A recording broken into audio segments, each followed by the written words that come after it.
Bueno, yo reitero las gracias a los ponentes y también a Usío, que nos ha dejado este magnífico plató. Buen amigo Usío, y en realidad quien ha organizado todo fenomenal es María, que está por ahí liadísima, así que gracias a ti también, María. Esta primera mesa lo que hemos tratado de hacer en este encuentro es condensar los 4 temas más acuciantes de los jóvenes. Creemos que hay una cuestión generacional en la forma de encarar todos esos y bueno, pues hemos traído voces pues de todo tipo, como podréis comprobar. Presento brevemente a los ponentes. Santiago Armesilla es politólogo y doctor en economía, escritor, investigador, docente. La verdad es que necesitas poca presentación. Y luego, rector del Instituto Beatriz Galindo, La Latina, y secretario general de la Asociación Cultural Vanguardia Española.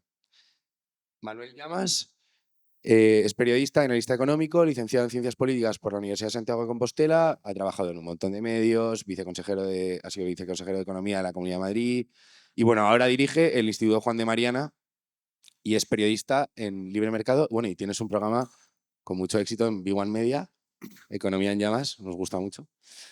Y el último, Pedro Lecanda, que es escritor, jurista, sobre todo un tipo inteligente, y ahora mismo ejerce como investigador en el Real Instituto Universitario de Estudios Europeos de la Universidad CEU San Pablo. ¿Lo he dicho bien? Muy bien. Y también es columnista en El Español, ¿no? Sigues manteniendo. Bueno, pues entonces, este primer tema es el mercado laboral. Yo no voy a... O sea, mi papel aquí es solamente que hablen ellos y ordenar un poco la conversación en caso de que necesite ser ordenada, pero por soltar aquí un poco a la pista 2 datos que conocemos todos de sobra. La tasa de desempleo juvenil en España es dramática. En 2024 fuimos la segunda más alta de la UE y el 35% de los menores de 30 años tienen empleos temporales.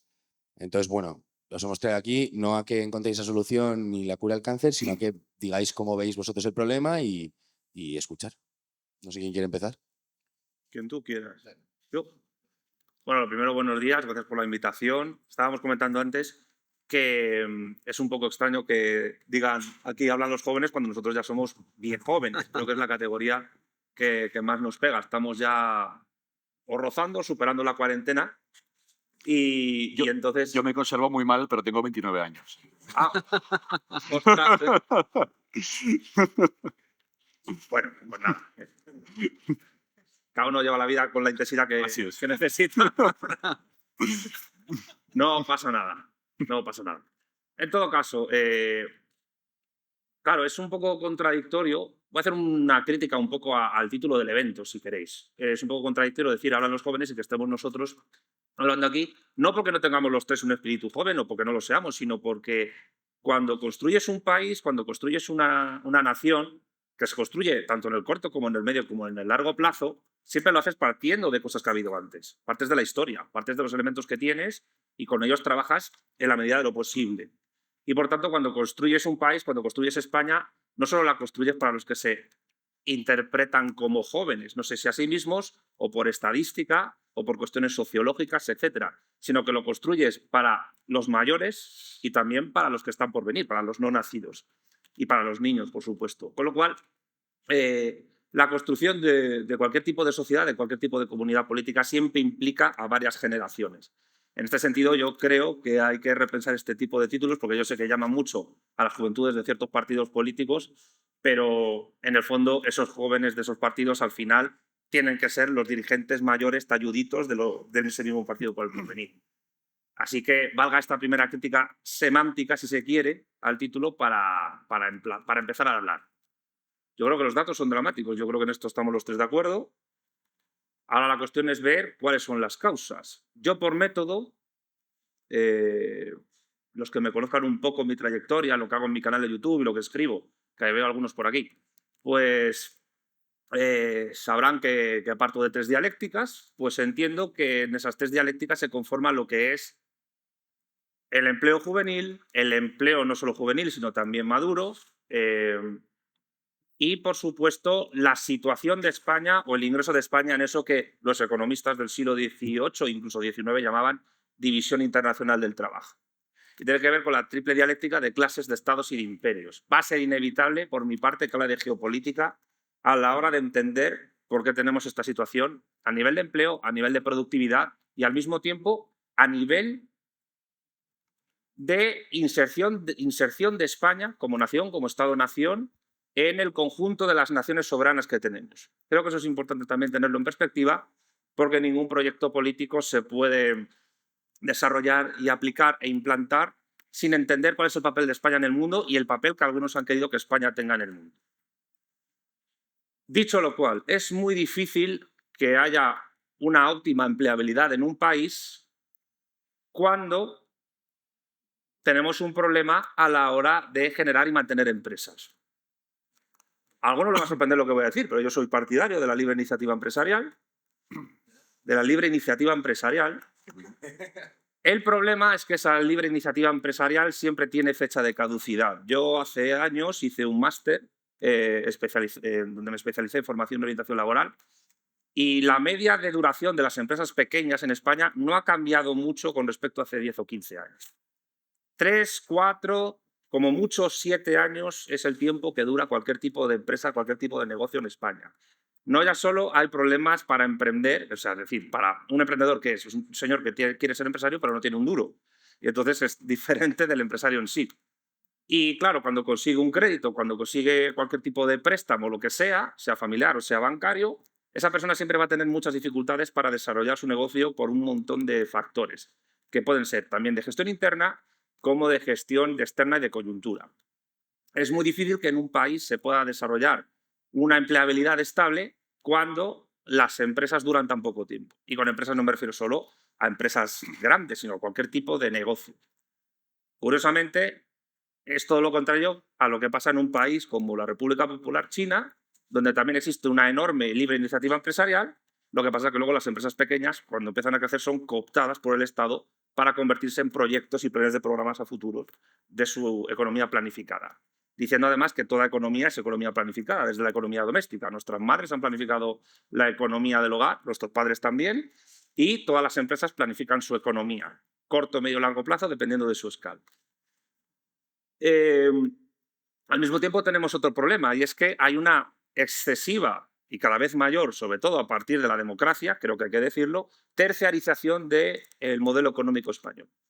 Estamos muy especializados en el sector servicios, eso en principio no es malo, es bueno que vengan turistas a España, es bueno que tengamos una buena empresa hostelera, un buen conjunto de empresas hosteleras, y es bueno que tengamos unas buenas ofertas de ocio. Quizás sea discutible el modelo de ocio que llega y el modelo de gente que llega a consumir ocio en España. O sea, yo creo que cualquiera que haya estado en Lloret del Mar, Benidorm o Torrevieja sabrá lo que es eso, ¿no? Esa especie de inmigrantes temporales que son los turistas y que llegan a nuestras costas. No entiendo la risa. Ya van 2 risas hoy. Bueno, la cuestión es que un país sin industria pesada, sin industria potente, es muy difícil que se pueda mantener como una economía potente, aun cuando ese país haya tenido una industria potente en el pasado. Un ejemplo claro que se está viendo, siempre teniendo en cuenta la escala a la que esto se da, son los Estados Unidos de Norteamérica. Yo digo de paso que me niego a decir Estados Unidos de América, porque América es un continente y se han apropiado del nombre del continente, y creo que como hispanos españoles que somos hay que disputar ese nombre también, ¿no? Porque América también la construimos nosotros en el pasado. El problema es que en el momento en que a partir de los años, incipientemente los 70, pero sobre todo en los 80 y los 90, Estados Unidos empezó a llevar sus fábricas al sudeste asiático, eso ha llevado un cierto problema a la economía estadounidense, que se ha visto incapaz de competir con lo que se está convirtiendo cada vez más el centro del mundo, que no es solo la República Popular China, sino que es todo el Asia Oriental, es decir, Singapur, Vietnam, Corea del Sur, Indonesia, que se va a convertir en un país tremendamente importante en este siglo por un montón de factores. Y estos países han sabido realizar pues, una suerte de economía que ha protegido su industria al mismo tiempo que ha ampliado mercados. Un modelo que fue muy parecido al que hizo el Imperio Británico en su día, o el que hizo incluso Estados Unidos a partir de Alexander Hamilton, y todo eso ha conllevado que Estados Unidos haya perdido fuelle y ahora Donald Trump lo quiere recuperar, evidentemente con todas las polémicas que lleva este intento de recuperación de la industria nacional estadounidense, porque este hombre lleva solo un mes, ya la está liando parda y le quedan todavía casi 4 años. O sea, no nos vamos a aburrir con la gestión de Donald Trump. Y en tercer lugar, Y conectado con las dos cosas que he dicho anteriormente, y ya cierro para que mis compañeros puedan ellos intervenir. Cuando en España, a partir del gobierno del PSOE, del llamado Partido Socialista Obrero Español, que yo preferiría llamarlo Partido del Sometimiento a la Oligarquía Extranjera, creo que no le descubro a nadie el Mediterráneo cuando afirmo que el PSOE, el de Suresnes, no el de Pablo Iglesias primero, porque hay un segundo, fue impulsado, que no creado, fue impulsado en su transformación en el Congreso de Suresnes del 74, primero por la socialdemocracia alemana, por la Fundación Friedrich Ebert y después por la CIA, para poder desarrollar eso que ellos necesitaban desde Alemania y de Estados Unidos para meter a España en la División Internacional del Trabajo en un país de servicios.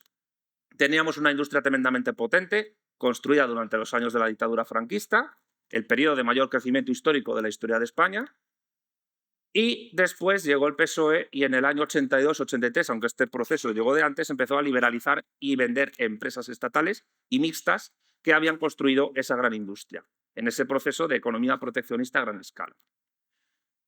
En ese momento España, viviendo de la inercia del franquismo, poco a poco, sobre todo a partir de los años 90, empezó a perder fuelle y con la excusa de que esas empresas eran deficitarias, y las empresas muchas veces se hacen deficitarias colocando a inútiles en su gestión para justificar su privatización, pues acabó ocurriendo lo que ha ocurrido. Y es que España empezó a perder fuelle a nivel económico. No estoy diciendo que todas las empresas públicas sean buenas per se, hay empresas privadas que funcionan muy bien, pero la inmensa mayoría de empresas privadas que surgen en la historia acaban quebrando o desapareciendo. La cuestión es, ¿cómo diantres se puede generar una economía competitiva? ¿Cómo diantres se puede hacer patria si te subordinas no ya solo a intereses extranjeros que tratan de destruir tu tejido y tu músculo industrial, sino al mismo tiempo cuando te subordinas a ideas impulsadas curiosamente por la socialdemocracia de nuevo cuño que empezó con Willy Brandt, que acaba pues convirtiendo a España en un país de segunda o de tercera a nivel económico. Y lo económico está conectado con lo político, está conectado con lo diplomático, está conectado con el poder duro y con el poder blando y con un montón de cuestiones.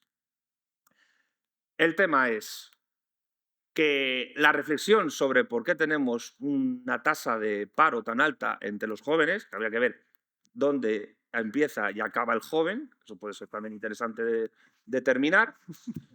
No, lo digo porque es como el calvo cuando termina de lavarse la cara, pues esto es igual. O sea, el joven cuando nace, cuando desaparece el joven. Pues esto es interesante tenerlo en cuenta.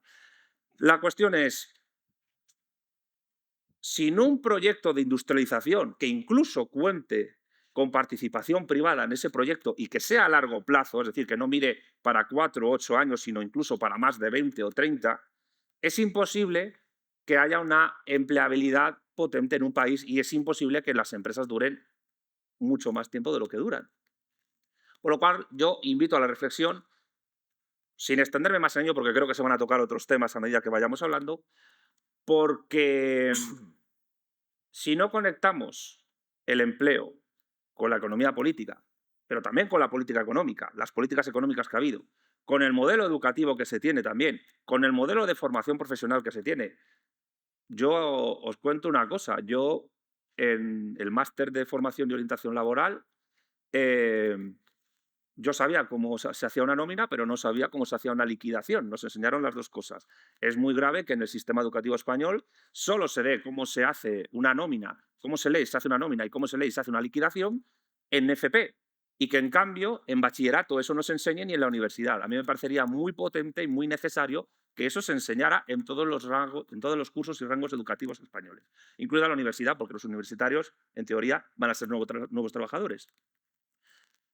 Pero lo dicho, es imposible conectar el empleo, o sea, es imposible relanzar el empleo en un país a los jóvenes si no se conecta con la economía política, con la política económica, con la geopolítica, con la diplomacia y con planes y programas que lleguen a largo plazo. El problema, y aquí voy a decir la polémica, es que es muy difícil en una democracia liberal establecer planes y programas a largo plazo cuando cada 4 u 8 años el partido que llega cambia radicalmente todo, cambia el sistema educativo y etcétera, porque de los años 70 tenemos un mare magnum de modelos educativos terribles que ninguno ha impulsado realmente yo qué sé, la capacidad de comprensión de ciertos conceptos básicos que tiene la ciudadanía. Y por eso vemos un salto entre los mal llamados boomers, que es un término peyorativo, los millennials, que se supone que somos Manuel y yo, los Z, que eres tú, Ni idea. o lo que seas, y bueno, y no sé qué más generaciones hay. Entonces, yo invito a la reflexión, no porque esté criticando la democracia en sí, sino simplemente porque si no se piensa en largo plazo, es imposible concretar qué hacer en el corto plazo. Y ahí acabo de momento. Manu, ¿quieres poner tú el...?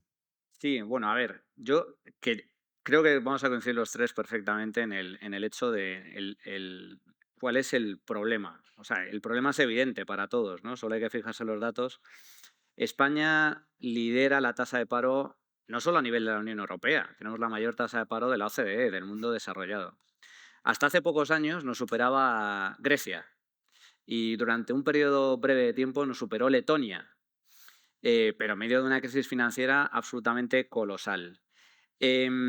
Ahora encabezamos la tasa de desempleo y esto no es algo coyuntural, no es algo puntual. La tasa media de paro en España durante los últimos 40 años, bajo la democracia, ronda el 14%. Por lo tanto, es un problema que no viene de ahora, sino que viene de lejos. La tasa de desempleo entre los jóvenes es también de las más altas del mundo, con una tasa ahora superior al 30%. Y eso que se han maquillado las cifras, porque claro, esto de que no se llame parado a un fijo discontinuo, lo que se ha cambiado es el término. Antes había contratos temporales y cuando acababa tu contrato te ibas al paro y contabilizabas oficialmente como parado. Ahora contabilizas como fijo, discontinuo en paro. O sea, en inactivo, pero en realidad estás en paro. Entonces, eso es lo que ha logrado maquillar hasta cierto punto las cifras de empleabilidad temporal y hasta cierto punto la tasa de desempleo, especialmente entre los jóvenes. Pero ese es un primer problema. Tasa de paro, por lo tanto, muy elevada. Luego está el problema de la precariedad, que no hay trabajo estable, y eso a su vez tiene graves repercusiones para el horizonte vital, para el proyecto de vida de muchos jóvenes. No por casualidad estamos viendo que la tasa de emancipación entre los jóvenes se está retrasando. Por decirlo de forma llana, los jóvenes se quedan más tiempo viviendo en casa de sus papás. ¿Por qué? No por que quieran, sino porque les resulta mucho más complicado independizarse económicamente, especialmente en un contexto que creo que también se va a tratar en una de las mesas con el grave problema de la vivienda que sufre este país. Y luego tenemos un tercer problema, que es evidente para todos, que son los bajos sueldos. Los sueldos en España son relativamente bajos, especialmente entre los jóvenes. Por lo tanto, yo creo que el problema es evidente cuál es. Y no es de ahora, insisto. Existía antes, hace 20, 30 años, y sigue existiendo hoy. Fijaos hasta qué punto es así que el gobierno del Partido Socialista saca pecho por decir que la tasa de paro está rozando el 11%. Y en su día Zapatero se vanagloriaba de que había logrado reducir la tasa de paro hasta el 7%. Tú le dices esto a un anglosajón o a un europeo del centro o del norte de Europa y se te quedan con cara de alucinados. ¿Cómo que un 7%? Un 7% es una crisis de caballo en cualquier país rico. Y una tasa del 11% es depresión económica en cualquier país rico y desarrollado. Por lo tanto, ese es el problema, es un problema estructural. Ahora, voy a exponer brevemente lo que, desde mi punto de vista, son algunas de las causas también estructurales de ese problema. Y lo voy a resumir en tres aspectos. Tenemos un problema cultural, tenemos un problema regulatorio y tenemos un problema fiscal. En cuanto al problema cultural, en España se desprecia, se ataca y se vilipendia la figura del empresario. Y eso es un problema muy grave, porque el empresario es el que en última instancia contrata y crea empleo a costa de arriesgar su capital. Por lo tanto, a mí también me hace mucha gracia, ¿no?, cuando escucho con orgullo que España es un país de pymes y de autónomos. Y yo me pregunto, eso es una desgracia nacional. No hay ningún motivo de orgullo para sentir satisfacción por el hecho de que la inmensa mayoría de empresas españolas sean empresas que tienen menos de 5 trabajadores. El 90% de las empresas del tejido productivo español son pymes, pequeñas y medianas empresas. Y luego tenemos una gran cantidad de autónomos, algunos societarios y otros que son simplemente autónomos, profesionales que trabajan por su cuenta. Más de 3 millones de personas. Y eso es una desgracia porque en otros muchos países las empresas no son pymes, o al menos el concepto de pyme es diferente. Aquí se considera pequeña y mediana empresa, pues empresas que tienen menos de 50 trabajadores. 50 trabajadores es una microempresa en cualquier país rico y desarrollado del mundo. El tamaño medio empresarial en España es muy reducido en comparación con el tamaño medio de las empresas. Ya no me voy muy lejos, no me voy a Estados Unidos, me voy a Francia, a Italia, a Alemania, a los países del norte de Europa, donde el tamaño de las empresas es muy superior. Y esto, a su vez, permite que esas mismas empresas puedan ofrecer mayores sueldos, porque está demostrado que a mayor tamaño empresarial, mayor productividad. Las empresas más grandes son las más productivas y las que, por lo tanto, pueden no solo contratar más personal, sino también ofrecer mejores salarios. Por eso también me hace mucha gracia cuando en este país se sube de forma alocada el salario mínimo interprofesional, pensando que eso de alguna forma obliga a subir sueldos a las grandes empresas. A las grandes empresas no les afecta en nada subir el salario mínimo interprofesional a 1.200 euros, porque el trabajador que menos cobra en una multinacional supera ampliamente esos 1.200 euros brutos al mes. Entonces, ¿con esto qué quiero decir? Que hay un problema cultural. En España se vilipendia, se ataca, se menosprecia la figura del empresario. Yo creo que al empresario lo que hay que hacer es justo lo contrario, encumbrarlo. Los empresarios son los grandes héroes de este país, entre otras cosas porque arriesgan su capital. Eso en primer lugar. En segundo lugar, porque crean empleo, pero muy especialmente porque nos sirven a nosotros. Todos nosotros tomamos decisiones cada una a lo largo de nuestro día de forma absolutamente libre, más o menos irracional, pero libre desde luego, y escogemos pues qué tipo de comida comprar, qué tipo de tabaco fumar, entre diferentes marcas. Las empresas sirven a nuestros intereses. Si sirven bien a nuestros intereses, si satisfacen convenientemente nuestros deseos e intereses, las hacemos millonarias. Y al empresario rico. Juan Roche es millonario porque sirve muy bien a millones de españoles que voluntariamente y libremente van a comprar sus productos todos los fines de semana, como yo, por ejemplo, que soy cliente de Mercadona de momento. No sé el día de mañana si cambiaré o no. O como Amancio Ortega. Amancio Ortega es el hombre más rico de España porque tuvo una brillante idea, que fue la de intentar llevar la alta costura que solo veíamos en las pasarelas de París a la calle. Y que cualquier familia de renta media, media-baja, pueda comprar moda de cierto estilo, de cierto diseño, a buen precio o a bajo precio. Y con una logística espectacular consigue adaptarse de forma muy eficiente a los gustos del consumidor. Nos sirve extraordinariamente bien, nosotros le recompensamos. Y al revés, las empresas que nos sirven mal fracasan y quiebran. En eso consiste el capitalismo. El capitalismo consiste en privatizar beneficios y privatizar pérdidas. Eso de rescatar empresas en quiebra, incluidas cajas de ahorros, etcétera, o bancos, es una perversión. Eso no es capitalismo, eso es estatismo, capitalismo de amiguetes, si lo queréis llamar así. Pero ¿cuál es el tema a lo que quiero ir? El problema cultural de fondo es que en España se ataca la figura del empresario. Todavía a día de hoy, en mi época era habitual, cuando yo estudiaba en la universidad, que la inmensa mayoría de mis compañeros entre los jóvenes quisieran ser funcionarios.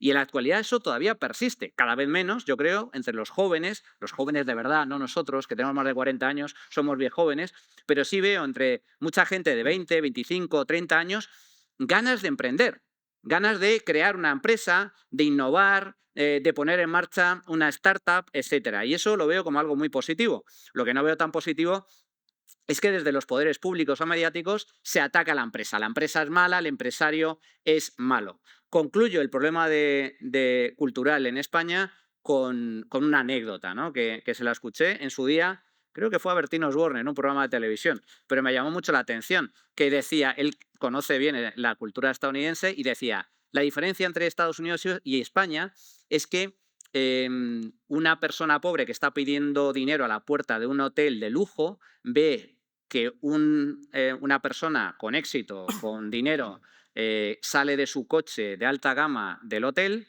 entra en el hotel y en Estados Unidos el pobre piensa, algún día seré como tú. Y en España la mentalidad es, algún día serás como yo. Es un problema de envidia. Y eso es algo que es un problema estructural de carácter cultural. El problema regulatorio. El problema regulatorio en el mercado laboral tiene que ver con la intervención en el mercado laboral. ¿Existe el despido libre? Sí. Cualquier empresario tiene la posibilidad de despedir a un trabajador. Lo que no se dice tanto es cuánto cuesta ese despido. Es decir, en España el despido es libre, pero es enormemente costoso. Hay un gran intervencionismo en materia de mercado laboral. Tenemos uno de los mercados laborales más intervenidos del mundo rico y eso explica en gran medida que exista también una elevada tasa de paro, porque un empresario se lo tiene que pensar muy bien antes de contratar a un trabajador, porque si lo despide, le va a tener que indemnizar. Indemnizar con una indemnización muy alta y, por lo tanto, supone un coste adicional. Luego hay una serie de regulaciones muy estrictas en materia sindical. Si tu empresa tiene un determinado tamaño, necesita representación sindical. Hay una serie de normativa muy prolija en materia laboral que limita, hasta cierto punto, de forma bastante sustancial desde mi punto de vista, la libertad de contrato, la libertad a la hora de contratar y de despedir. Con esto, solo un punto. La contratación cara, el hecho de que contratar resulte caro, y aquí incluyo todos los costes laborales, incluido el coste del despido, hace que la creación de empleo resulte cara y resulte costosa. Y eso, lógicamente, mina la posibilidad de hacer contratos más estables y también de contratar más gente y, por lo tanto, reducir la tasa de desempleo. Relacionado con esto también está el sistema de prestaciones públicas, el tema de paro. Claro, la gente no es tonta. A mí no se me ocurriría culpar a los parados de que se mantenga mano sobre mano por tiempo indefinido hasta agotar la prestación. Es lógico que lo hagan, porque el incentivo que establece el sistema es precisamente el de mantenerte el mayor tiempo posible en paro, porque al fin y al cabo, si vas a cobrar una prestación de 1.000 euros por quedarte en casa y la diferencia con eso o la alternativa a eso consiste en trabajar, como dice Santiago, en sector servicios, a lo mejor sector hostelería, ganando 1.500 euros al mes, pero trabajando 40, 45 horas a la semana, pues mucha gente dice, mira, me compensa quedarme en casa y voy a agotar la prestación de paro, que es lo que suele suceder. Eso no pasa en muchos países del mundo, donde te llaman, tú entras en el sistema de paro, de prestaciones, te llaman del servicio, ya sea público o privado, y te dicen, tenemos un empleo para ti. Si no lo aceptas, te penalizan y te quitan una parte, una proporción de tu prestación. Y si te llaman la segunda vez y tampoco lo aceptas, te dejan la prestación a la mitad. Y si te llaman una tercera vez y tampoco aceptas el trabajo, directamente te quitan la prestación. Eso supone un incentivo para aquella gente que está en paro, pues lógicamente no solo busque trabajo, sino que lo acepte, que es de lo que se trata, ¿no? Esto no sucede en España y la muestra de ello, o la mayor prueba de ello, es que a pesar de que tenemos más de 3 millones de personas en paro, hay muchos sectores donde falta mano de obra, curiosamente. O sea, hay muchas empresas que no encuentran personal para trabajar. Por lo tanto, problema cultural, problema regulatorio y luego está el problema desde mi punto de vista fiscal. Comenta Santiago, y me parece muy interesante, lo de que se aprenda a hacer una nómina. Yo añadiría una cosa más a enseñar. Y es que los trabajadores sean conscientes de cuál es su sueldo real, porque no lo son. Los trabajadores a día de hoy en España no saben realmente cuánto cobran. ¿Por qué? Porque se oculta una parte de su sueldo en la nómina que no aparece o no aparecen todas, que son las cotizaciones sociales que paga la empresa. Me explico. A la empresa le da exactamente igual quién paga las cotizaciones sociales, si las paga el trabajador, las paga la empresa, la retención del IRPF. El sueldo real del trabajador es lo que la empresa está dispuesto a pagar por ti para tenerte. Por lo tanto, es el coste laboral total, porque a la empresa te puede ofrecer 30.000 euros brutos al año, pero si el coste total, incluyendo cotizaciones sociales, ronda los 45.000, eso es lo que realmente está dispuesto a pagar la empresa por ti. Ese es tu sueldo real. Entonces, ¿cuál es el problema? Uno de los problemas, que la gente realmente no es consciente de cuántos impuestos paga.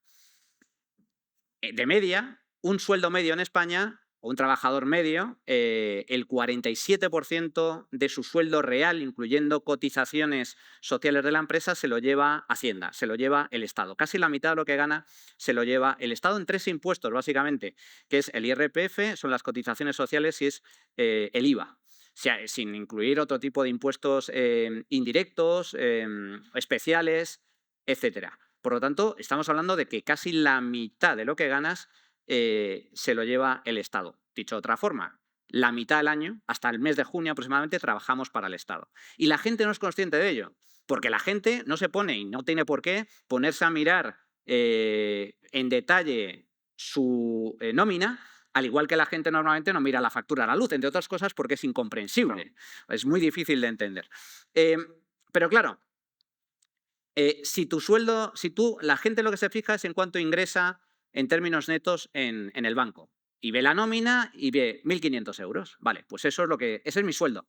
No. Tu sueldo real supera ampliamente los 2.000 euros. Eso es lo que le cuesta a la empresa tenerte como trabajador. Por lo tanto, yo también incluiría, y creo que sería muy interesante, porque básicamente para despertar y que la gente sea consciente de cuál es su sueldo real y cuánto le cuesta el Estado, los servicios públicos que cuesta el Estado, sería muy interesante incorporar transparencia en ese sentido. Y sería revolucionario, como sucede, por cierto, en algunos países, que el trabajador ingrese el 100% de su sueldo real.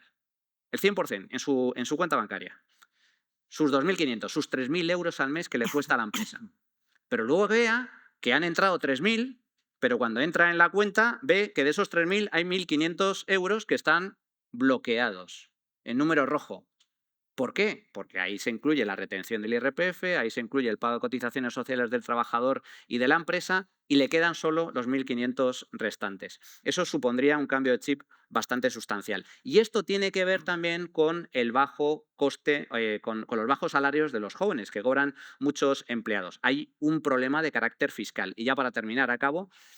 Los salarios, al igual que cualquier otro precio, no se pueden determinar por ley. Y los salarios, en el caso concreto de los salarios dependen de la productividad. Y España tiene un problema grave de productividad. Si la productividad no aumenta, es imposible aumentar los salarios. Los salarios estarán condenados a mantenerse estancados, que es lo que ha sucedido en España en los últimos años. Por lo tanto, hay que abordar 3 problemas que son, desde mi punto de vista, la causa del desaguisado laboral que tenemos en España. Un problema cultural, un problema regulatorio y un problema de carácter fiscal. Bien, pues, ¿se escucha bien? Sí. Bueno, digamos que estaba escuchando a Manuel y a Santiago, ¿no? Estaba pensando que de los conservadores o de la gente de pensamiento tradicional se suele decir que siempre vivimos subarrendando posiciones de economía política de otros, ¿no? De liberales y socialistas, que son ideologías economicistas, que tienen un programa claro de economía política. Y nos vamos a cuestiones pues, antropológicas o jurídicas o literarias, ¿no? Y eso es exactamente lo que voy a hacer. Es decir, voy a enfocar el trabajo no en términos de tanto de economía política, sino de lo que decía también Manuel, ¿no? En la parte cultural, sobre todo que tiene que ver con la precariedad. Entonces, me quiero fijar en una enfermedad cultural, digamos, una enfermedad en sentido etimológico de infirmitas, o sea, de falta de firmeza, que se traslada al carácter y que yo creo que hace que padezcamos esta situación de precariedad económica sin resistirla políticamente, sin quejarnos demasiado en términos casi terapéuticos. Es decir, la gente tiene ansiedad, tiene depresión, pero le cuesta una imaginación política o una superación de este estado de cosas, ¿no? Entonces, esto, claro, conecta, por supuesto, con el tema de otras mesas. Es decir, el tema del trabajo no encuentra su solución solo en el mercado de trabajo. Hay que conectar mercado con vivienda, con salud mental, con el tipo humano que produce nuestro mercado de trabajo, porque esas son dimensiones antropológicas que van unidas. Es decir, la producción y la reproducción, la vecindad, la familia y el trabajo, la labor, el hogar y el lugar. Entonces, yo lo que quiero hacer es una vindicación de la estabilidad frente a un discurso que hace dulce la precariedad, que es el de la flexibilidad. Entonces, y pensando en un tipo de sujeto, que el boomer en el sentido casi caricaturesco, ¿no? De la generación de cristal que hablaréis luego, dice que los jóvenes son narcisistas. Y yo estoy de acuerdo en el siguiente sentido. Un sujeto narcisista es un sujeto que está obsesionado con el éxito, pero que como no tiene demasiado sentido, pues tampoco se esfuerza demasiado. Es decir, es alguien que percibe que su esfuerzo no tiene demasiado sentido, porque ve el trabajo como una mera autorrealización, porque no hay vínculos no económicos que poner por los cuales servir, ¿no? A los cuales servir. Entonces yo creo que el trabajo tiene tanto más sentido como tenga sentido tu vida. Es decir, que un buen trabajo es una vida buena, está totalmente ligado, ¿no? ¿Y por qué se produce ese sujeto narcisista? Esa es la pregunta. ¿Es su culpa, digamos? Y yo creo que no. Yo creo que el sujeto narcisista es aquel que ha sido desvinculado por dinámicas tanto de mercado como de burocracia pública y privada.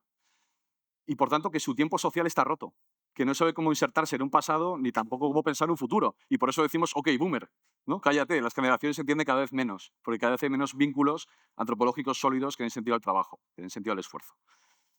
Entonces, hay un sociólogo americano que se llama Richard Sennett, que habla de esto en términos de corrosión del carácter. O sea, lo que dice es, el carácter son los vínculos, son los vínculos de obligación, son los vínculos de trascendencia, los que dan verdaderamente sentido, que son vínculos comunitarios. Y ahora, como el problema de ese sujeto de que escribía antes narcisista es que creyó que podía fiar su identidad y su bienestar a la carrera profesional. Pero es que cada vez la carrera es menos carrera, que es una especie de 100 metros vallas. Que lo que dice Sennett es que job, en inglés, en el siglo XIV, era algo que tú te llevabas, mientras que carrera es por donde transitas. Entonces, a ese sujeto, el mercado de trabajo se aparece como una inmensa fábrica de frustración, porque digamos que has fiado tu vida al sentido del trabajo, pero el trabajo no te permite el sentido de tu vida, ¿no?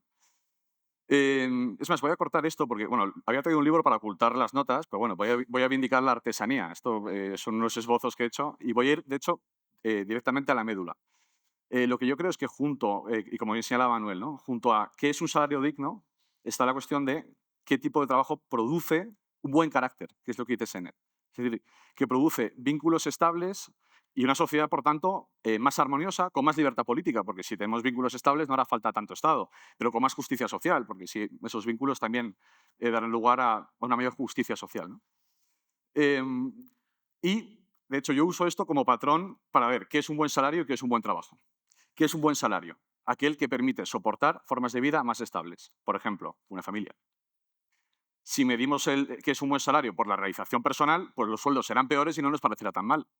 Porque como en el fondo tú lo que quieres es construirte una carrera profesional apetecible y luego te das cuenta que no puedes. Pues, en fin. En cambio, si pensamos en una sociedad de gente que si quiere comprar una casa y quiere tener niños en esa casa, exigiremos que esos salarios sean mejores.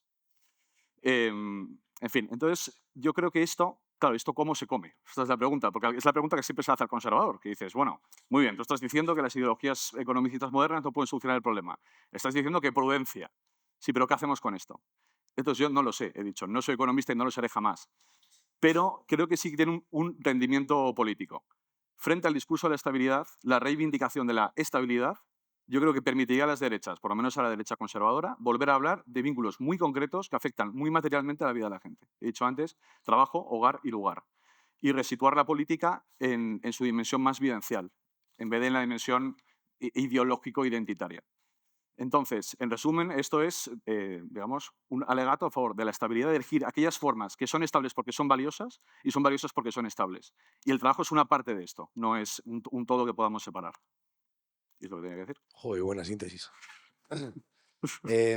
Yo, si os parece, o sea, tenemos que seguir un poco los horarios y me encantaría estar aquí un rato largo, pero si os parece hacemos un turno de réplica ahora, a ver cuánto se alarga el turno de réplica y luego si tal un segundo o no, porque supongo que sobre todo entre Santiago y Manuel tendréis cosas que Yo estoy lo que un poco en medio. tú estás en plan conciliador. Sí, tú eres como el de entiendo tu punto de vista. Estoy literalmente en medio.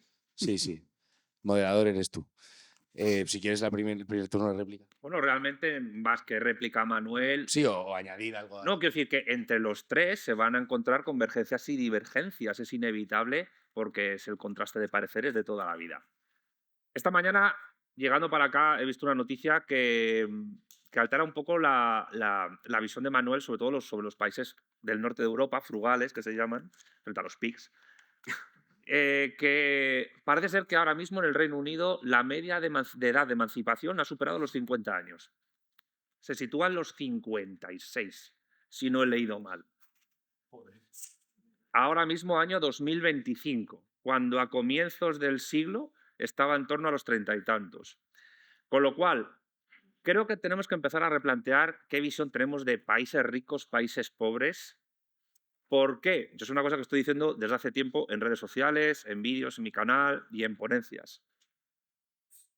hay personas, no solo liberales, sino también socialdemócratas y algún democristiano, si es que queda ese fósil, creo que existe todavía, que siguen con una mentalidad en la que ven el mundo desde los años 90.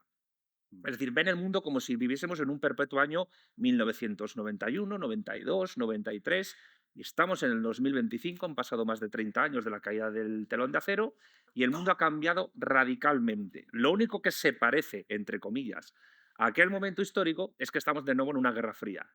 Pero no en una guerra fría como la primera, sino como la segunda. Estamos en una segunda guerra fría, en la cual no solo hay dos modelos económicos en choque, sino que incluso hay dos modelos distintos de ver la comunidad, de ver el trabajo y de ver incluso las ideas tradicionales. Es el mundo que se llama Occidente, que también me parece un término oscuro y confuso, a más no poder, a nivel filosófico, y es decir que mi perspectiva todo el rato es filosófica, no es económica. Sí, sí. Yo critico la economía política como disciplina, en tanto que muchas veces los economistas manejan términos filosóficos sin saber que lo son, no se ponen a definirlos porque los dan por hecho.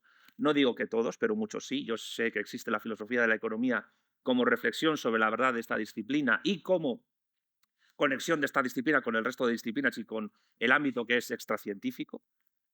Pero creo que el problema que ocurre en España, que ocurre en el Reino Unido, que ocurre en Suecia, que ocurre en general en toda la Unión Europea y que para bien o para mal en Estados Unidos con la segunda elección de Trump ya han despertado de eso, es que ven el mundo como veían los boomers que tenían 30 y tantos años en los 90 y ahora tienen 60 y tantos. Ese mundo ha cambiado completamente. El mundo del trabajo, el mundo de la tecnología, el mundo de las relaciones interpersonales, el mundo de cómo se establecen las parejas, de cómo se tienen las familias, ha cambiado para bien o para mal. Con el avance de la mal llamada inteligencia artificial, con el avance de Internet, con el avance de la neurociencia, de la biotecnología, todo esto se está transformando. Yo antes he hablado de la dialéctica de clases que se da, es decir, pero también hay una dialéctica de estados y de imperios. Alemania ha tenido una industria potente hasta ahora ya sigue siendo el país motor de la Unión Europea, pero ya no lo es tanto después de la voladura del Nord Stream y de los conflictos bélicos que estamos viviendo, para que veamos que la economía es economía política. Es decir, yo creo que Marshall se equivocó al quitar el adjetivo de política.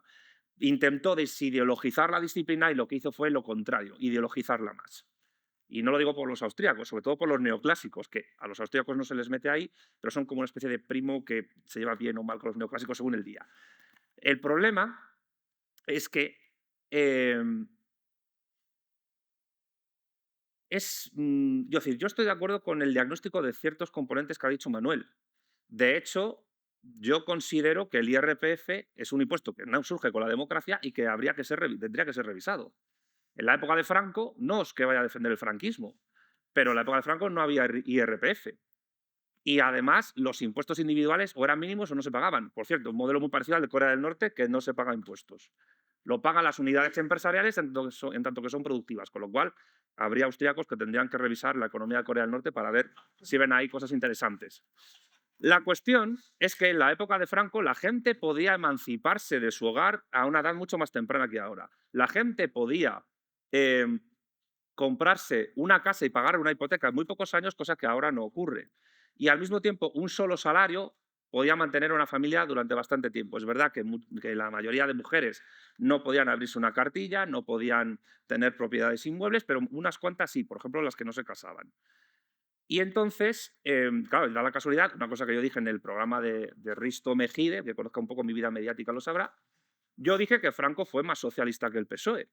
Cuando digo socialismo no digo en sentido marxista y tampoco lo digo en el sentido estatista ni en el sentido de, oh, mira, los nazis, nacional socialista. Yo, bueno, el repollo es 2 veces pollo. O sea, quiero decir, no caigamos en esa broma, pero sí es verdad que quien ha aplicado una agenda, digamos, social liberal más clara en España ha sido el partido de sometimiento a la oligarquía extranjera y los que no se han enterado de lo que era el franquismo, más que la izquierda, ha sido la derecha.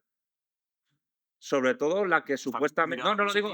No. Acusatorio total. Empatía, pero es sobre todo el mundo de la derecha tradicional la que no ha entendido el papel que tuvo en el franquismo la doctrina social de la Iglesia, yo creo que tuvo más papel que el nacionalsindicalismo, a la hora de gestionar lo que era una sociedad de cariz industrial. Y yo insisto que la industria es poder. Es imposible que en un país las personas sean libres y soberanas de actuar y de elegir qué van a coproducir o qué van a consumir si esa nación no es soberana, ni es potente, ni tiene seguridad. Porque para que una persona sea libre, y pues lo primero tiene que tener garantizado el que pueda salir del trabajo, llegar a su casa y que no le maten, que no le roben, que no le violen, etc. Con lo cual, yo solo puedo ejercer mi libertad personal cuando tengo una seguridad ciudadana que me lo permite. Con lo cual aquí se conecta un poco, y aquí es polémica la cuestión, la precariedad laboral, el paro, con la inmigración. Con el tipo, cuidado, yo no estoy en contra de la inmigración per se, sino con el tipo de inmigración que llega y en qué condiciones. Porque importamos fuerza de trabajo del lumpenproletariado africano que llega a España y compite con los autóctonos, incluso con los inmigrantes que ya están asentados, tira los salarios a la baja y en algunos casos, por cuestiones religiosas, desarrolla conflictos interétnicos en ciertos barrios que siempre son barrios obreros. Es decir, al barrio de Salamanca no están, La Moraleja no están, donde viven la mayoría de progres, por cierto. Entonces, ¿cuál es el problema aquí? Que tenemos que conectar necesariamente, incluso desde un punto de vista filosófico, el desarrollo económico con planes y programas a largo plazo que impliquen también ver qué modelo migratorio que tenemos, qué modelo geopolítico tenemos, dónde nos insertamos a nivel de organizaciones internacionales, porque ahora mismo la Unión Europea está completamente desnortada, despistada y fuera de juego con lo que está pasando entre Trump y Putin, y no se están enterando de una cosa que algunos venimos viendo desde el análisis geopolítico de la cuestión. Y lo digo porque yo soy, como diría Rajoy, muy español y mucho español, pero ahora mismo en el mundo solo hay 3 países que cuenten, que son Rusia, China y Estados Unidos. Y el resto estamos a verlas venir. Incluso la India, que ha superado a China en población, no tiene un modelo sociopolítico y económico industrial que pueda ser parejo a los otros dos. Entre otras cosas porque todavía conserva un sistema de castas heredero de la religión hindú que es muy difícil de romper, por cierto. Aunque, bueno, hay estados en la India que están más desarrollados que otros, como el de Kerala, que por cierto está gobernado por el Partido Comunista. Pero países como Brasil, incluso, y por supuesto los que están dentro de la Unión Europea potentes, yo que sé, Francia tiene la bomba atómica, al igual que la tiene el Reino Unido, que no está en la Unión Europea, pero ahora mismo no tienen capacidad de competir con estos colosos que están reconstruyendo completamente el mundo, incluso yo diría, empezando a romper los consensos internacionales, incluso a nivel económico, que existían desde la paz de 1945. Estamos entrando en un mundo nuevo y, por tanto, las soluciones que se han aplicado hasta ahora para resolver problemas, como tiene que ser el tema del paro, pues no funcionan. Yo no estoy de acuerdo con que los españoles vean con malos ojos a los empresarios. Si fuese así, cada vez que un español entra a un bar, pegaría al dueño del bar. Y es como cuando dice que la violencia contra las mujeres es estructural por el patriarcado, entonces los hombres pegarían a todas las mujeres que van por la calle. Nosotros entramos a un bar o una tienda y no pegamos al empresario. Nos relacionamos con él, tenemos una relación cordial. El problema no es ese. El problema es que nuestras empresas duran poco porque no tenemos músculo económico para que esas empresas duren más. Incluso no tenemos músculo económico para propiciar que las empresas puedan crecer. El lugar del mundo donde más libertad hay para generar empresas es el África subsahariana. Pero como está insertada en la división del trabajo internacional que tenemos, ningún país del África subsahariana puede solventar y remontar la situación en que le dejó el proceso de descolonización que vino previamente asentado por la Conferencia de Berlín, que yo creo que aquí los 3 repudiamos, por lo que supuso para el continente africano. Entonces, ¿cuál es el problema? También hay otro problema que va más allá de la cuestión de los empresarios o de los trabajadores. Yo estoy de acuerdo con que los trabajadores cobren el 100% de su salario, incluido el excedente de producción o plusvalor que se queda al empresario. Ya incluimos todo porque el excedente de producción se lo queda tanto el capitalista como el Estado. Y yo soy tan crítico del Estado o más como Manuel, entre otras cosas, porque yo estoy diciendo hace tiempo que nosotros tenemos una casta funcionarial parasitaria de la clase obrera que habría que revisar a nivel laboral. Yo soy partidario totalmente de que los funcionarios sea más fácil despedirlos de su trabajo. Porque es verdad que a un funcionario se le puede echar de su trabajo si comete algún delito, etc. Hay otros que son suspendidos de empleo, pero no de sueldo. Pero cuando un empresario, cuando un funcionario falta mucho tiempo a su trabajo, llega tarde siempre al trabajo, se coge bajas una tras otra, o no llega digamos, a niveles productivos necesarios, yo creo que ese hombre se tiene que ir a la calle. Ese hombre o esa mujer o lo que sea. Porque ahora hay varios géneros. Entonces, tenemos que tener más facilidad para echar a los funcionarios de su puesto de trabajo cuando no cumplen con su cometido. Y esto sí que sería revolucionario defenderlo, pero eso no implica tampoco estar en contra del funcionariado en sí. Hay funcionarios que son muy profesionales, quizás los que sean más polémicos a nivel de labor sean los que se dedican a la educación o a la administración pública, pero, joder, los policías, los bomberos, la gente que se dedica al tema sanitario, los funcionarios de prisiones, realizan trabajos que son muy duros y que hay que ponderar. Dicho lo cual, yo estoy de acuerdo contigo en que ciertas ideas de comunidad y ciertas ideas tradicionales de la cultura española tienen que ser reivindicadas para generar un modelo societario, no solo laboral y económico, sino societario y extraeconómico necesario como fulcro y al mismo tiempo como entretejimiento con lo económico. Y que conste que yo soy partidario de un Estado fuerte. Yo soy partidario de que si el Estado tiene que pesar 180 kilos, que pese, pero de músculo, no de obesidad mórbida. No es lo mismo estar mamado, como dicen ahora los jóvenes, cosa que tú y yo no somos, Manuel. No es lo mismo estar mamado que estar, pues eso, me lavo con un trapo atado a un palo, como el de los Simpson. Entonces, un Estado bien musculado, bien eficiente, es lo mejor que podemos tener para que las empresas privadas, mixtas y públicas funcionen bien. Pero al mismo tiempo, un Estado eficiente es fundamental para que España pueda ocupar el lugar a nivel internacional que nuestra historia, nuestras tradiciones y costumbres y lo que el resto de la inmensa mayoría de españoles quieren, que es que ocupe un lugar prominente, siendo un país de medio tamaño y a punto de tener 50 millones de habitantes, que creo que es un hito demográfico a considerar. Mucho por inmigración, etc. Yo creo que también deberíamos repensar el modelo migratorio y deberíamos priorizar más la inmigración hispanoamericana o iberófona que la inmigración del África subsahariana. Lo cual no implica que haya que echar a todo el mundo, sino simplemente pues, entender que nosotros tenemos una cosa que no tiene ni el Reino Unido, ni Alemania, ni Francia, que es la hispanidad. Y ellos pues, no tienen ese problema, porque el problema de la migración no es la inmigración en sí, es la inmigración con un tipo de religión muy particular, que ya sabéis cuál es, pero no voy a decir. Entonces, teniendo todo eso en cuenta, me parece que incluso para impulsar la empleabilidad juvenil, además de tener una industria fuerte, además de tener una fiscalidad racional, además de tener un Estado bien mazado, bien moldeado, bien pulido, bien esculpido, y tener una política económica internacional importante y potente, porque mis compañeros han hablado de cuestiones micro. Yo intento también conectar lo micro con lo macroeconómico, y lo macroeconómico se conecta con las relaciones internacionales y con la geopolítica de manera necesaria. España tiene que conectarse más con el mundo hispano, entre otras cosas porque en Estados Unidos hay 60 millones de hispanoparlantes, ya es la segunda nación después de México con más número de hispanoparlantes del mundo, y tiene que hacerlo porque las grandes unidades geopolíticas que tienen capacidad para reconstruir su mercado laboral y para influir en los mercados laborales externos a sus fronteras son tres. Y ya las he dicho, Rusia, China y Estados Unidos. Estados Unidos, que es un país que tiene poco tiempo para recomponerse porque el avance de China y de los BRICS es enorme. Y tiene que recomponerse encima con una Europa hostil a izquierda y a derecha.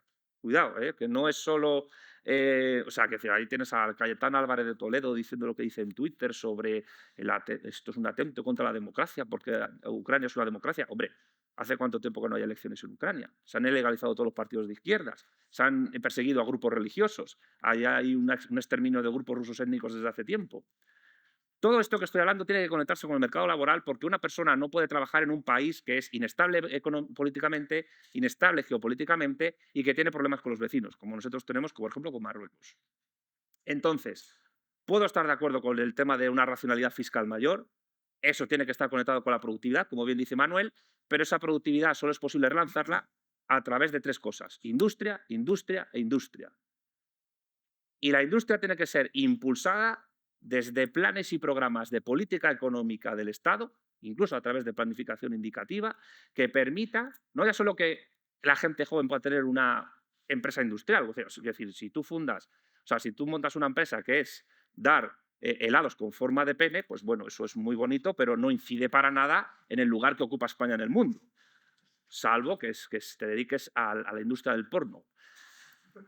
Pero si tú quieres competir con la inteligencia artificial que se está desarrollando en China o en Estados Unidos o en Rusia, necesitamos desarrollar empresas de todo tipo que desarrollen inteligencia artificial programada en español desde el inicio y no que traduzcan, porque es el problema que tenemos ahora, que traducimos IAs programadas en inglés o en chino.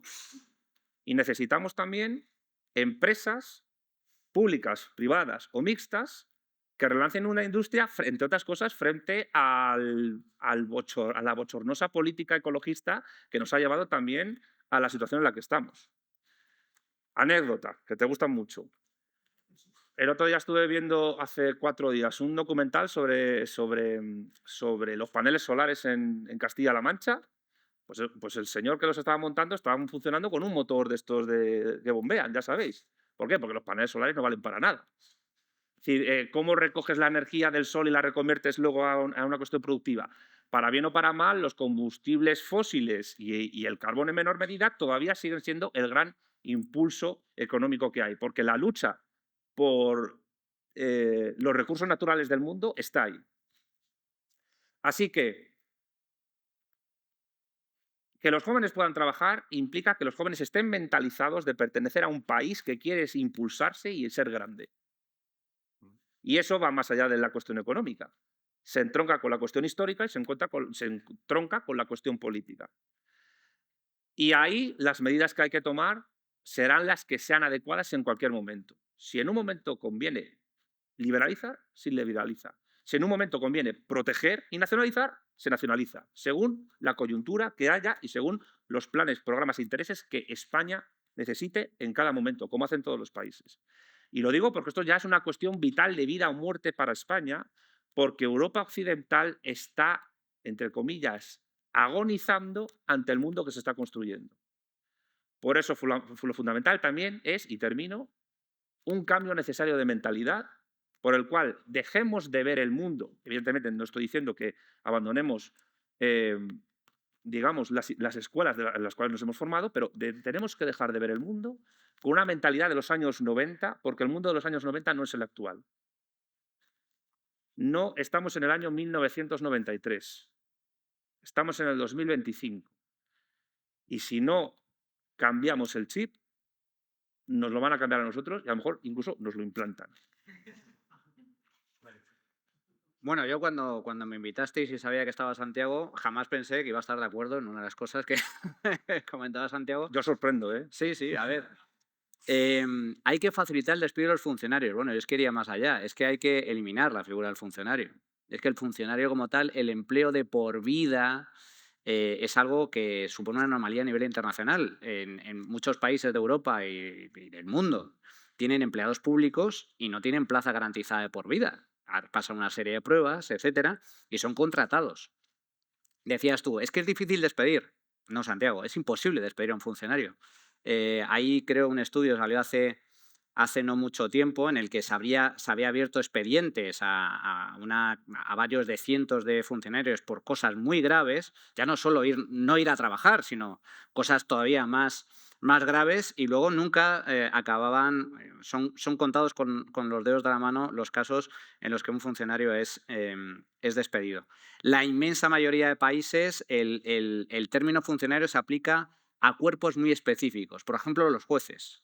Los jueces y algún otro cuerpo de funcionarios del Estado. En España, ¿no? En España está muy extendido, más del 80% de los empleados públicos son funcionarios, tienen plaza en propiedad, etc. Ahí habría un cambio sustancial que desde luego no se va a abordar, o al menos no veo que se aborde a corto o medio plazo. Bastaría con que al menos se incremente la productividad. Hoy mismo, creo, he visto una noticia que también me sorprendió. El PSOE proponía suspender de empleo y sueldo durante un mes a los funcionarios que lleguen tarde a trabajar. Bueno, pues eso es lo mínimo. Lo increíble es que haya pasado 40 años para que nos demos cuenta de eso, ¿no? Entonces, eso El tema de los funcionarios estoy de acuerdo, pero bueno, volviendo al tema del empleo, del mercado laboral y especialmente relacionado con los jóvenes. Sí, yo creo que hay un problema de mala imagen del empresario. Con esto no quiero decir que la inmensa mayoría de españoles, como comentas, vayan a un bar, a una tienda y vayan a pegar al dueño. No, pero sí, la imagen es negativa y de hecho las encuestas reflejan que España es uno de los países más anticapitalistas del mundo. Es decir, cuando se le pregunta por el capitalismo y la figura del empresario, muchos, una parte muy importante de la población responde negativamente. Dice que el capitalismo es malo, que el empresario es malo y es un explotador.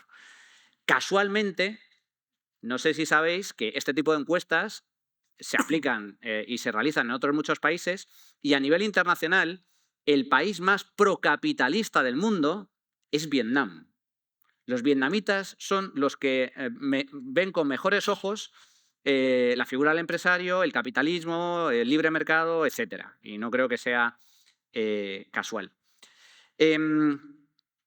Luego, tema de cuáles son las posibles soluciones al respecto.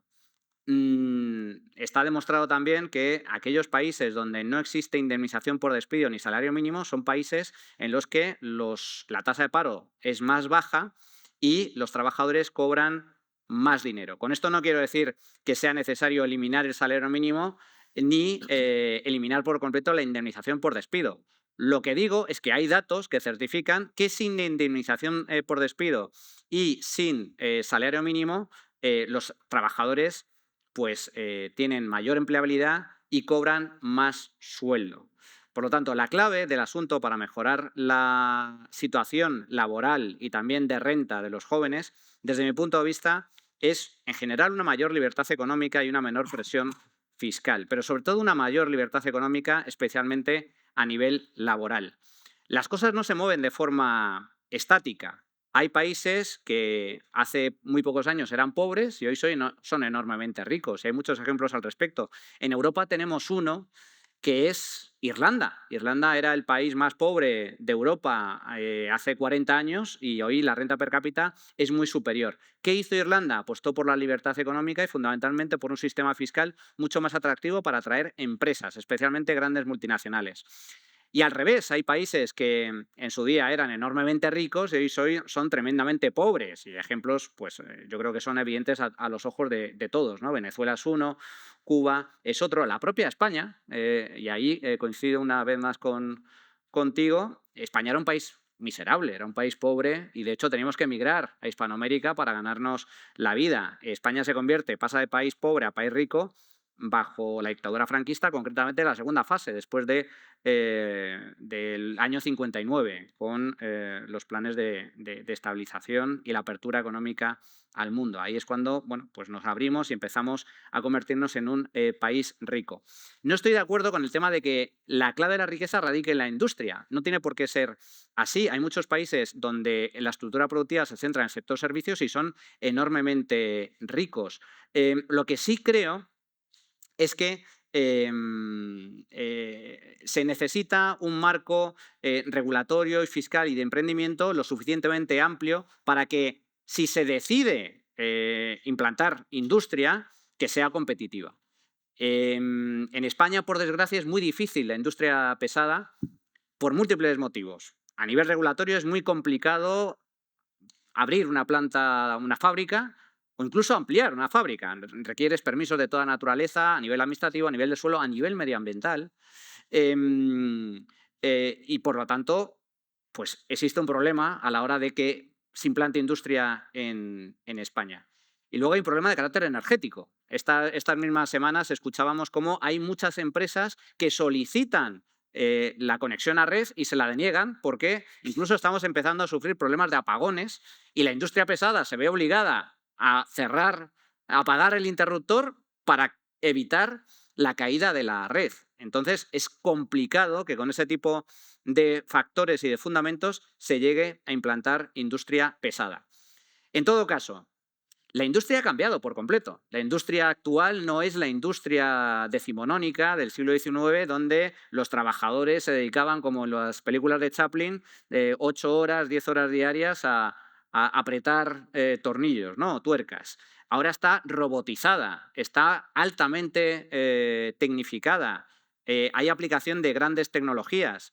Por lo tanto, yo creo que desde ese punto de vista, la industria es positiva, pero en todo caso no es la solución al problema económico de España. Tendrá que ser en todo caso, si España se especializa o hay empresas que se especialicen en el ámbito industrial, bienvenidas sean, pero no tiene por qué ser así. También nos podemos especializar, como nos hemos especializado y de forma bastante ventajosa y competitiva en el sector del turismo. Somos potencia turística no solo porque tengamos sol y playa, hay muchos países que tienen sol y playa, sino porque ofrecemos un servicio de alta calidad y muy variado a los turistas que vienen a España. Ofrecemos un gran servicio, nos hemos especializado en materia de turismo y por eso somos potencia a nivel mundial. Solo hay que visitar el extranjero para hospedarse en un hotel y te das cuenta que los hoteles españoles le dan 1000 vueltas a los hoteles extranjeros y eso es lo que ha permitido que grandes cadenas hoteleras se implanten en el extranjero. Por lo tanto, y no me extiendo más, tema del mercado de trabajo y especialmente entre los jóvenes. Es fundamental abordar al menos algunos de los problemas que comentaba al principio, porque si no, no hay solución. Esos problemas son estructurales. El cultural, si cabe, es quizás el menor de los problemas, porque la cultura, bueno, al fin y al cabo, si hay muchos españoles o muchos jóvenes que quieran ser funcionarios, bueno, pues allá ellos, y no tanto empresarios. Pero al menos los que quieran ser empresarios, y eso es fundamental, darle facilidades para que creen sus empresas. Y especialmente, una vez que crean sus empresas, que puedan crecer. En España se ha establecido un umbral arbitrario, artificial, a partir del cual es muy difícil crecer porque al empresario no le compensa. Hay regulaciones de carácter laboral, fiscal, sindical, que desincentivan enormemente el crecimiento de las empresas. Yo me pregunto, ¿por qué narices en España imponemos ese umbral en 50 trabajadores y no lo imponemos en 500 o en 1000? De tal forma que las empresas, una vez que nacen, que es cierto que muchas fracasan, pero eso no es malo per se, una vez que nacen, si logran tener éxito, que logren avanzar y que logren crecer. Y luego, para terminar, yo creo que es fundamental la flexibilidad a nivel laboral. Es decir, que sea fácil contratar, que sea fácil, por lo tanto, también despedir. En el caso de Estados Unidos, por ejemplo, pues a mí, por poner una anécdota, ¿no? Decían, bueno, sí, es que yo mañana puedo perder el trabajo y a mí mi empresa me indemniza con 1 semana, 2 semanas como mucho de sueldo después de llevar trabajando X años. Vale, pero lo que no te cuentan es que al día siguiente, si quiere trabajar, trabaja. Y eso en España es muy complicado. ¿Por qué? Porque es enormemente costoso, difícil, etcétera, contratar. Y ese tema, que creo que es peliagudo, no se ha abordado en este país. Ojalá algún día se aborde para no tener que vanagloriarnos de tener una tasa de paro del 9%. Porque lo vamos a ver. Si en este país logramos, bajo el gobierno del PSOE, que la tasa de paro, en lugar del más del 10, se sitúe por debajo del 10, vais a ver los titulares. Por debajo del 10%, 9% de paro. Pero claro, esto se lo explicas a un inglés, a un holandés, a un danés, a un sueco, a un finlandés, a un estadounidense, te dicen 9%. Dios mío, ¿qué narices está pasando en ese país para que haya una tasa de paro tan elevada? Ojalá avancemos hacia esa línea.